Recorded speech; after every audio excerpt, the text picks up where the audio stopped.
Good afternoon. Welcome to MF Corner. I am Sumaira Abdi. On the show today, first up, we'll talk about the new rules for riskometers that SEBI has introduced last evening. Radhika Gupta, MD and CEO of Edelweiss Asset Management Company, will join in to talk about that and their new Pharma Index Fund. A little later on the show, we'll also be answering some queries sent in by our viewers. We'll have Shweta Rajani of Anand Rathi Private Wealth Management doing that.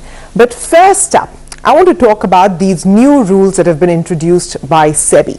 Now, the riskometer used to already be in play, right? So there used to be a semicircle, almost like a rising sun, where you could see how much was the risk you were taking if you invested in a particular scheme.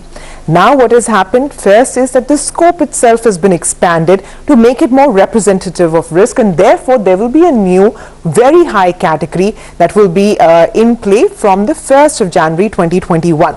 As well, risk will now be computed on a scheme wise basis and not on a category wise basis. So what this means is that different schemes of different mutual funds which fall under the same category will now have different levels of risk. So it all depends on where your fund manager is investing, and you will know exactly how risky that investment is.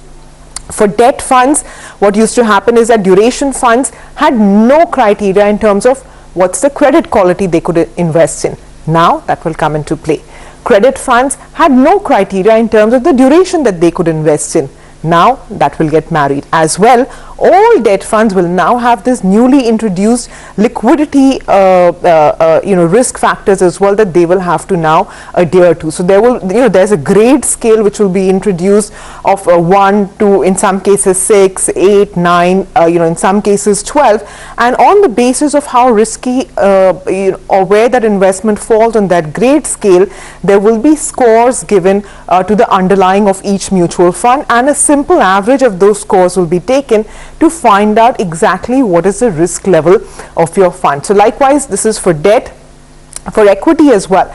Now the thing to remember in equity is that the grade scale itself starts from 5. In debt, we had seen the grade scale starts from 1. So what does this mean is that invariably equity schemes, irrespective of which category they come under, will go into the high and that newly introduced very high risk category. So as you can see that, even if you're investing in large cap stocks, the minimum risk factor for equity funds is 5, and it exponentially multiplies as you go down, as well as the volatility of the stock that you have invested in, the impact cost of that. So the average of the last 3 months, etc., will be taken, and here as well there are grade scales, and a simple average will be arrived at to find out what is the risk level of that fund. But all equity funds will end up moving into high, very high.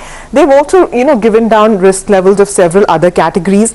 The other important thing for investors, and this will work really well, is that along with the portfolio disclosures, all of these disclosures will now have to be made.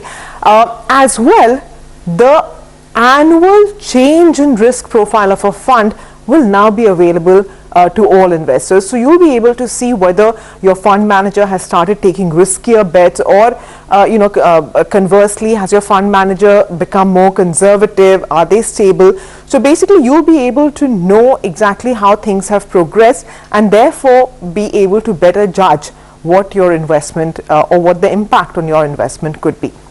Having said that, let me now invite Radhika Gupta, the MD and CEO of Edelweiss Asset Management. Radhika, you remember we spoke about this on the 16th of September as well, right, when we first had this news break.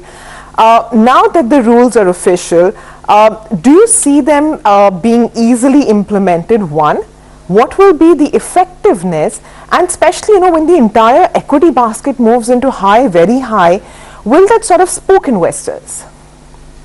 So I think, Sumaira, a couple of things. Firstly, this is a good step. I mean, anything that adds to investor transparency is a good step, and especially highlighting the fact that there is risk in fixed income, the credit risk and duration risk, because I don't think investors are cognizant that there is risk in fixed income as much as they should be. I think that is a good step, and I think if there is a circular, then every step will be taken to implement it, and The good news is that the circular is very detailed and very objective. So is it implementable? I think so.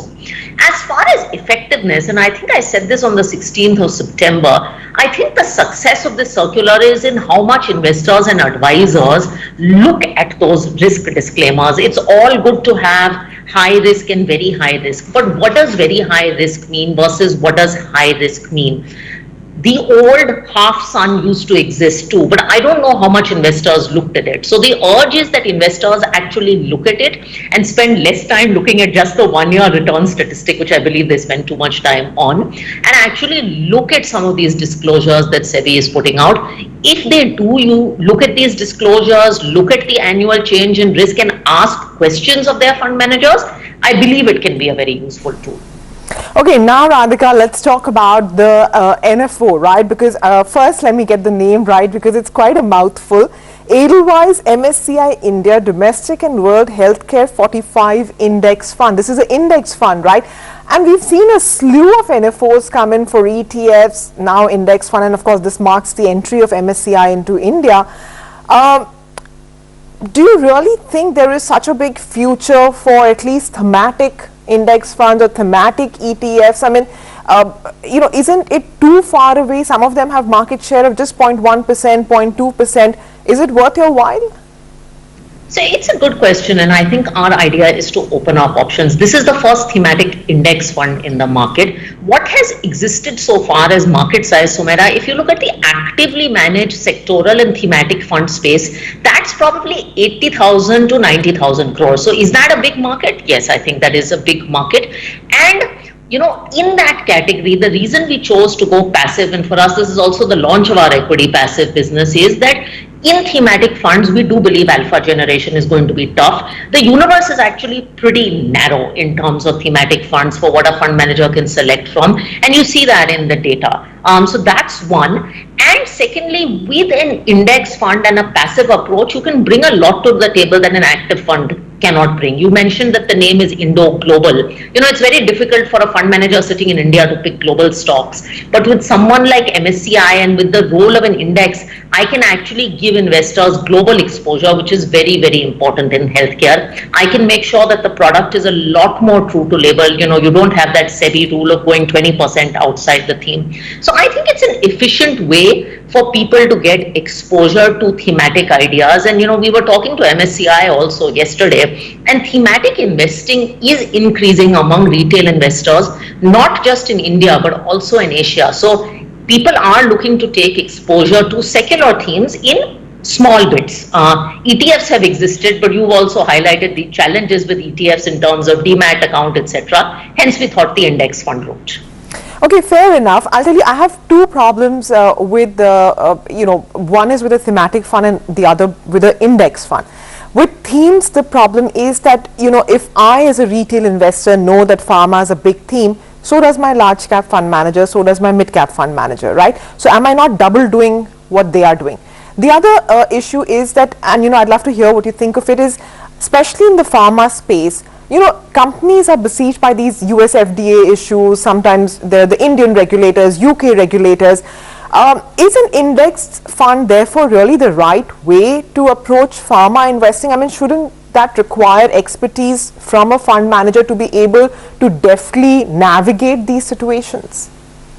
So your second question first on pharma investing, I think one is that it is a healthcare fund. It is not pharma. In fact, pharma is just one of the parts of the fund.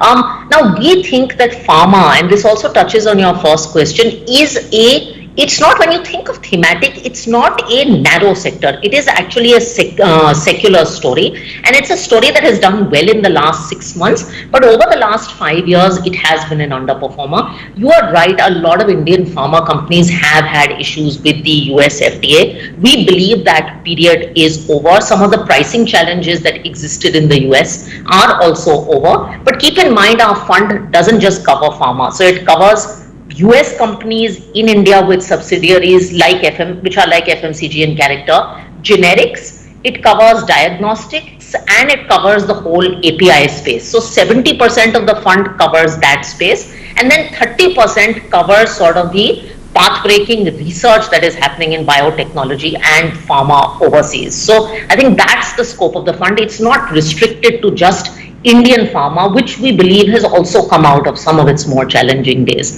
I think as far as the first question, which is thematic exposure too narrow and can you do it directly? I think it depends theme to theme. I would never say a theme, no matter what it is, should be 50% of your portfolio. It has to be a satellite allocation to your portfolio. But you know, if you take the actively managed fund example, it's fund manager to fund manager dependent. I mean, even now we see that pharma is 7 to 8% exposure of many actively managed funds. So if you do want to get a larger tactical tilt to pharma, this is a very efficient way to play that tilt. By the way, global pharma exposure will not be present in any of your actively managed funds today.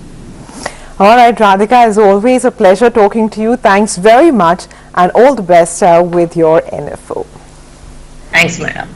All right, with that, we'll take a very quick break. On the other side, we're going to be answering some of the queries that have been sent